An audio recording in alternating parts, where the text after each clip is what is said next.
नमस्कार दोस्तों, मैं इस समय रायगढ़ में हूँ और ये रायगढ़ का पाली एरिया है। और यहाँ पर मैं चाय पी रहा था तो चाय पे चर्चा करते मैं एक नेताजी मिल गए और ये बीजेपी के नेताजी हैं और पूर्व एमएलए भी हैं। तो आइए हम थोड़ा इनसे गपशप करेंगे। सर, क्या नाम हुआ आपका? विजय अग्रवाल। विजय अग्रवाल जी, तो आप प्रेजेंट पूर्व विधायक भी रह चुके हैं। जी हाँ। तो सर, अभी वापस मैदान में आने की तैयारी?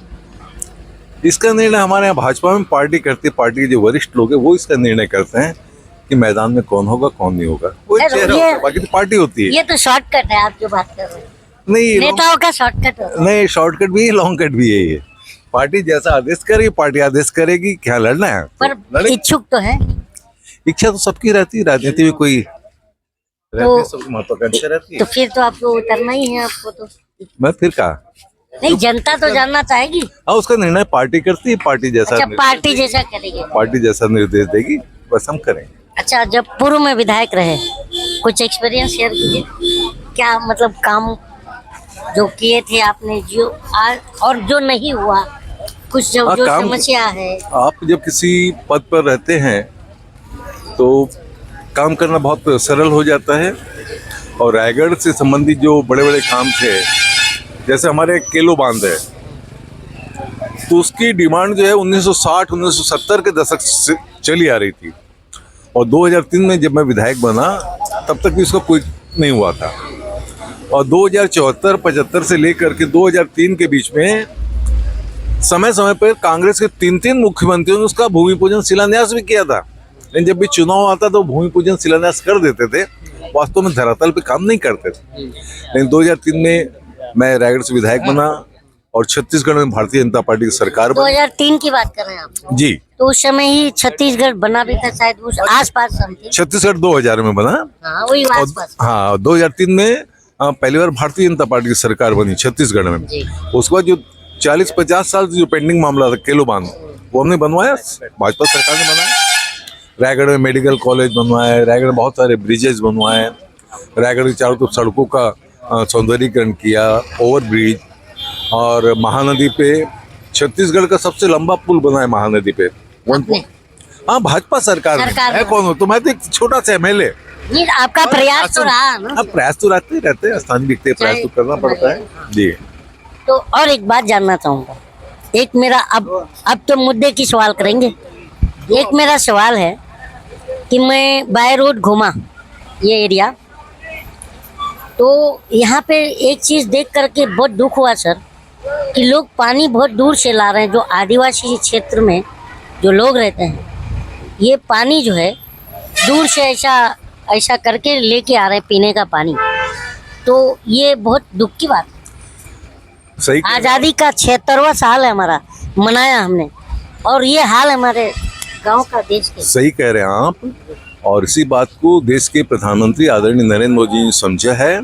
और आप घूम रहे तो आप किसी गांव के अंदर भी घुसिए और आप देखेंगे जगह जगह हर गांव में, जो बड़े गांव हैं, मध्यम गांव हैं, उनमें पानी टंकियां बन रही हैं और ये काम बहुत द्रुत गति से चल। मैं ये बात जानना चाहूँगा, गांव में पानी लाना ये तो प्रधानमंत्री का काम नहीं है, एमएलए ये सब का काम होना चाहिए। ये समस्या पूरे देश में, खाली छत्तीसगढ़ में, पूरे देश में है। जैसे आप बोलो शौचालय बनाना तो प्रधानमंत्री का काम नहीं, राज्य सरकारों का काम है। लेकिन नरेंद्र मोदी जी ने समझा इस बात को। देखिए 10 करोड़ से ज्यादा शौचालय पूरे देश में बनवाए केंद्र सरकार ने फंड देकर। उसी तरह से भी एक केंद्र ने, आदरणीय नरेंद्र मोदी जी ने अमृत मिशन योजना ये आरंभ की है और जिसके तहत उनका सपना है कि गांव के हर व्यक्ति को घर से नल से पानी मिले, नल से घर घर में पानी मिले। ये योजना चल रही है। ये योजना में बेचारे इनको भी तो आना चाहिए। अब ये लोग राजनीति करते हैं, भूपेश जी राजनीति करते हैं। जैसे प्रधानमंत्री आवास बन रहा है, मोदी जी का सपना था कि 2024 तक हर गरीब आदमी के सर पर घर हो, घर की छत हो। यहाँ पर वो छत नहीं दिखी। पिछले 5 साल से काम बहुत कुछ रुका हुआ है। लाखों लोगों को मकान मिल जाना था, 5 साल से काम रुका हुआ है। फिर एक बार और हम आते हैं आपके क्षेत्र पर। आपकी जो क्षेत्र है ले लूंगा विधानसभा, ले लूंगा विधानसभा में क्या कमियां रह गई आपके मुताबिक? देखिए, मेरा कार्य क्षेत्र है रायगढ़ विधानसभा। अच्छा, रायगढ़ से बैठे अभी जो बंद बैठे वो ले लूंगा विधानसभा है। मैं ले लूंगा, पर बताइए कुछ जो कुछ कमियां रहे आपके हिसाब से, जो दिखी, जो नहीं हो रहा है, होना चाहिए। अभी चुनाव का समय है तो ले लूंगा के बारे में मेरा कुछ बोलना ठीक नहीं है। ये बात स्वयं सिद्ध है कि भूपेश सरकार 5 साल पहले बनी। पिछले चुनाव के समय भूपेश जी ने, कांग्रेस ने बड़े बड़े होर्डिंग लगाए थे, समय है बदलाव का। अरे जनता ने ऐसा बदलाव थोड़ी मांगा था, आपने तो रिवर्स गियर लगा दिया। भूपेश जी ने प्रगति, छत्तीसगढ़ की प्रगति में रिवर्स गियर लगा दिया। कोई डेवलपमेंट का काम कहीं भी नहीं हो रहा। चले लूंगा विधानसभा हो, चाहे रायगढ़ हो।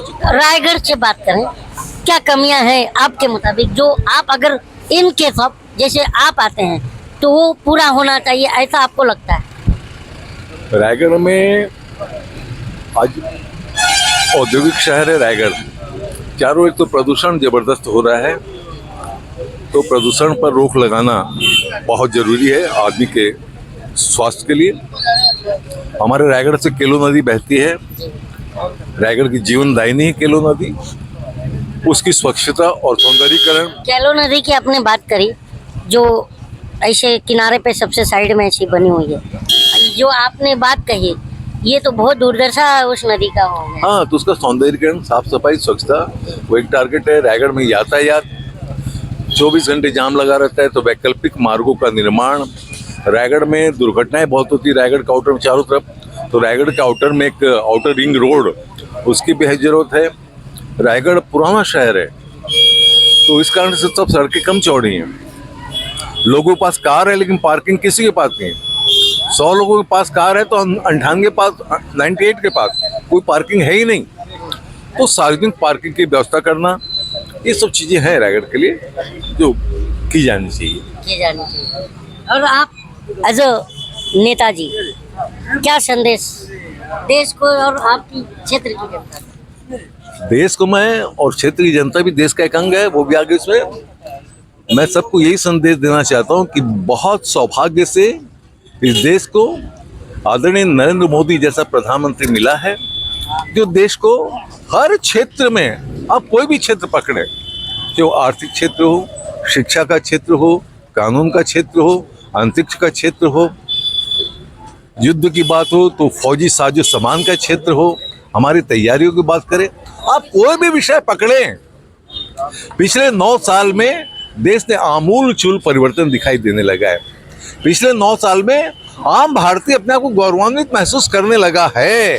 पिछले 9 साल में पूरे संसार में भारत का ग्राफ, भारत की प्रगति का ग्राफ, भारत के सम्मान का ग्राफ, भारत की संस्कृति का ग्राफ बहुत तेजी से आगे बढ़ा है।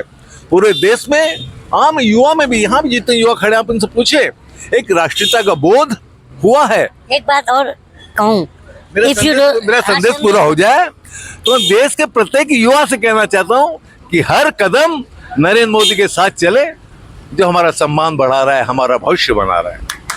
तो नेताजी का कहना है हर कदम मोदी जी के साथ चलिए, जो सम्मान और गौरव बढ़ा, सब कुछ आ गया। तो ये थे नेताजी रायगढ़ से, और मैं चाय पीने आया था दोस्तों, और यहीं पर अचानक हम नेताजी से मिले और नेताजी के साथ चाय पी और चाय पर चर्चा की। आपको कैसा लगा हमारा ये चर्चा, कमेंट बॉक्स में ज़रूर बताइएगा। तब तक के लिए जय हिंद, जय भारत। बहुत बहुत धन्यवाद, आप सभी को बहुत बहुत धन्यवाद।